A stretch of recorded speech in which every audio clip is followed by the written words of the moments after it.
कभी सोचा है कि कोई इमारत सिर्फ पत्थर और सीमेंट से कहीं ज्यादा हो सकती है? एक ऐसी इमारत जो अपने अंदर 500 साल की आस्था, सब्र और 1000 साल तक खड़े रहने का इरादा समेटे हुए हो। चलिए आज अयोध्या के इस विशाल राम मंदिर की कहानी में चलते हैं और ऐसी ही एक इमारत को समझते हैं। तो सवाल ये उठता है कि पत्थर भला 500 साल पुरानी कहानी कैसे सुला सकते हैं? इसके लिए थोड़ा गहराई में जाना होगा, क्योंकि ये सिर्फ एक बिल्डिंग की बात नहीं है। ये तो पीढ़ियों से चले आ रहे विश्वास की एक जीती जागती मिसाल है। इस मंदिर की विशालता को समझने के लिए सबसे पहले इसके मकसद को देखते हैं। इसे बनाया गया है पूरे 1000 साल तक कायम रहने के लिए। 1000 साल, सदियों तक। और इससे भी हैरान करने वाली बात क्या है पता है? इसके मेन स्ट्रक्चर में लोहा या स्टील का इस्तेमाल बिल्कुल नहीं हुआ है। 0, 1 ग्राम भी नहीं। तो इंजीनियरिंग का ये कमाल और 1000 साल की ये प्लानिंग, ये सब मुमकिन हुआ है 500 साल के इंतजार और अटूट विश्वास की वजह से।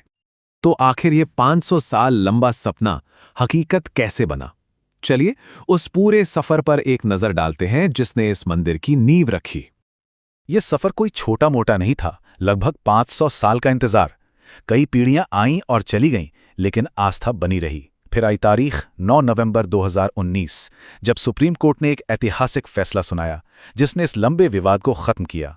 और इसके बाद 5 अगस्त 2020 को भूमि पूजन के साथ उस सपने को जमीन पर उतारने का काम आखिरकार शुरू हो गया। अब आते हैं उस चीज पर जो इस मंदिर को सच में खास बनाती है, इसकी इंजीनियरिंग। ये असल में साइंस और परंपरा का एक कमाल का मेल है। यहाँ का जो मेन प्रिंसिपल है ना, वो बड़ा दिलचस्प है। इसे मिलेनियल इंजीनियरिंग कहा जाता है। मतलब एक ऐसी अप्रोच जिसका मकसद ही है एक ऐसी चीज बनाना जो कम से कम 1000 साल चले, वो भी बिना उन मॉडर्न मटेरियल्स के जैसे स्टील और सीमेंट जिनके हम आदी हो चुके हैं। जरा इस कंपैरिजन को देखिए। जो आम बिल्डिंग्स होती हैं वो स्टील और सीमेंट पर टिकी होती हैं। उनकी लाइफ लगभग 100 साल, क्योंकि वक्त के साथ इनमें जंग लगता है, ये कमजोर होती हैं। लेकिन राम मंदिर ये बना है पत्थर और तांबे से। क्यों? बिल्कुल साफ है। लोहा जंग पकड़ लेता है, लेकिन ये मंदिर तो वक्त को मात देने के लिए डिजाइन किया गया है। तो सवाल है, ये किया कैसे गया? सबसे पहले तो राजस्थान के बंशी पहाड़पुर से खास गुलाबी पत्थर लाए गए। इन्हें जोड़ने के लिए सीमेंट नहीं बल्कि लॉक एंड की टेक्निक का इस्तेमाल हुआ है। इसमें पत्थर एक दूसरे में इस तरह फिट हो जाते हैं जैसे पजल के पीसेस। जॉइंट्स को मजबूती देने के लिए तांबे की प्लेट्स लगाई गई हैं। और नींव तो 15 मीटर गहरी एक आर्टिफिशियल रॉक पर टिकी है। सोच लीजिए, इसका मतलब है कि बड़े से बड़ा भूकंप भी इसका कुछ नहीं बिगाड़ सकता। तो इंजीनियरिंग तो एक पहलू है। चलिए अब बात करते हैं इस मंदिर की खूबसूरती और इसकी वास्तुकला की, जो असल में इसकी आत्मा है।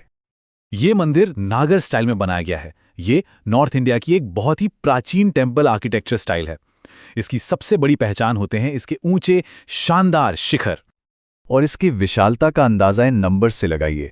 लंबाई है 380 फीट, चौड़ाई 250 फीट और ऊंचाई 161 फीट।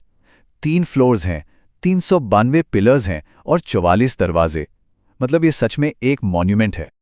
लेकिन ये सिर्फ नंबर्स की बात नहीं है।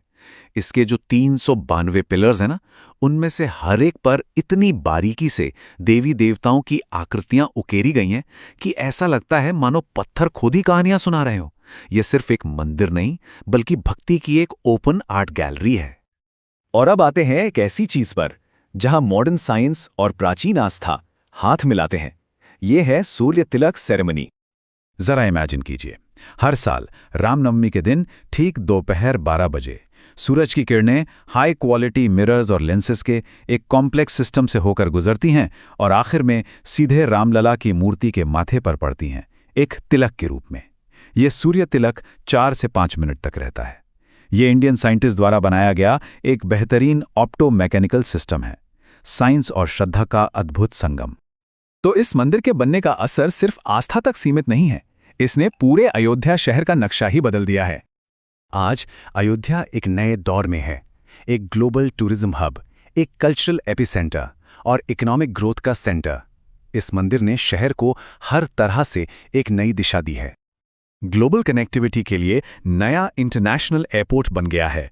रेलवे स्टेशन को पूरी तरह से मॉडर्नाइज कर दिया गया है।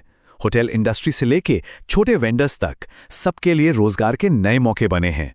अयोध्या अब सिर्फ एक ऐतिहासिक शहर नहीं, बल्कि एक स्मार्ट सिटी और कल्चरल कैपिटल के तौर पे उभर रहा है। तो आखिर में अयोध्या का राम मंदिर क्या दर्शाता है? ये धैर्य का प्रतीक है, एकता का प्रतीक है, और इस बात का सबूत है कि जब प्राचीन विश्वास और मॉडर्न साइंस एक साथ आते हैं तो कुछ वाकई में अद्भुत बन सकता है। और अब आखिर में एक सवाल छोड़ जाते हैं। आज के इस फास्ट पेस्ड दौर में जहां हर चीज टेम्पररी लगती है, वहां 1000 साल के लिए बनाया गया ये मॉन्यूमेंट आने वाले फ्यूचर के लिए क्या मैसेज देता है, इस पर सोचना जरूरी है।